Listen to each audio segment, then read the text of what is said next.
तो आप सभी को ऑनलाइन क्लास में स्वागत है।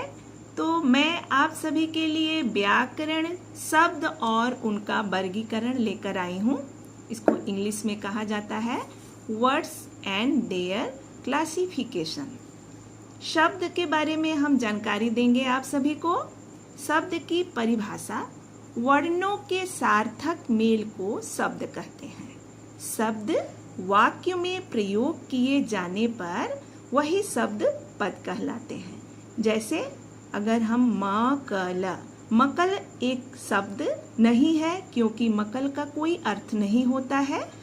कमल, नयन, गुलाब जिनका कोई अर्थ निकले उसे ही शब्द कहा जाता है। शब्द ये नहीं कि कोई भी वर्ण का मेल कर दो, जिनका अर्थ हो वही शब्द होना चाहिए।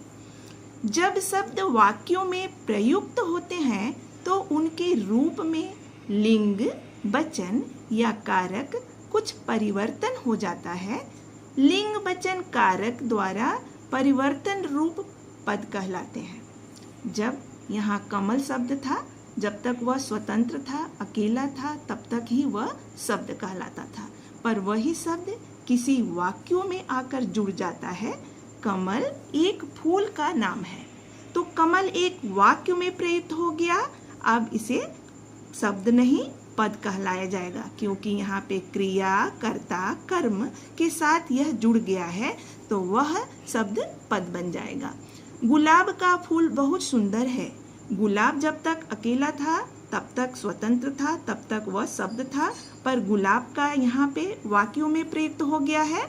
गुलाब का फूल बहुत सुंदर लगता है, मतलब इसमें लिंग, वचन, कारक, क्रिया सब जुड़ गया है, वही शब्द यहाँ पद कहलाएगा। अब हम पढ़ेंगे शब्दों के भेद। शब्दों के 4 भेद होते हैं: उत्पत्ति के स्रोत, रचना, अर्थ, प्रयोग। तो हम अभी आपके पुस्तक के आधारित जानकारी लेंगे। उत्पत्ति के स्रोत। उत्पत्ति का स्रोत होता है शब्द कहाँ से जन्म हुआ, मतलब उत्पत्ति का अर्थ है ये शब्द कहाँ से जन्म हुआ और कैसे प्रयोग हुआ। तो पहला शब्द उत्पत्ति के स्रोत के तत्सम शब्द, दूसरा तद्भव शब्द, देशज शब्द, विदेशी शब्द। तत्सम शब्द के बारे में जानकारी लेंगे। वे संस्कृत शब्द जिनका प्रयोग ज्यों का त्यों हिंदी में किया जाता है उसे तत्सम शब्द कहलाते हैं। जैसे कार्य, कर्म, क्रिया, ऋषि आदि, ये सभी शब्द संस्कृत शब्द हैं। तद्भव शब्द दूसरा, जो शब्द थोड़े परिवर्तन के साथ हिंदी में प्रयोग किए जाते हैं वे तद्भव शब्द कहलाते हैं। जैसे नासिका शब्द संस्कृत है, उसे नाक बोला जाता है हिंदी में। चंद्र शब्द संस्कृत है पर उसे हिंदी में चाँद बोला जाता है। सूर्य शब्द संस्कृत शब्द है पर उसे हिंदी में सूरज शब्द कहा जाता है। जो शब्द संस्कृत शब्दों को हिंदी में बोला जाए वे तद्भव शब्द में आते हैं। तीसरा है देशज शब्द। वे शब्द जिनका विकास हिंदी में हुआ हो, वे किसी भाषा से नहीं लिए गए, वे देशज शब्द। रोटी, पानी, थैला, पगड़ी, ये शब्द हमारी क्षेत्रीय भाषा है, गाँव की भाषा है, देशज भाषा है। शब्द विदेशी शब्द। समय समय पर हिंदी के साथ कई विदेशी भाषाओं का संपर्क होता रहता है।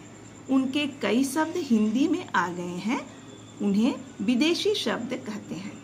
जैसे अंग्रेजी शब्द है, उसमें क्या क्या शब्द हम वाक्यों में प्रयुक्त करते हैं? Rail, pen, doctor, cycle, company.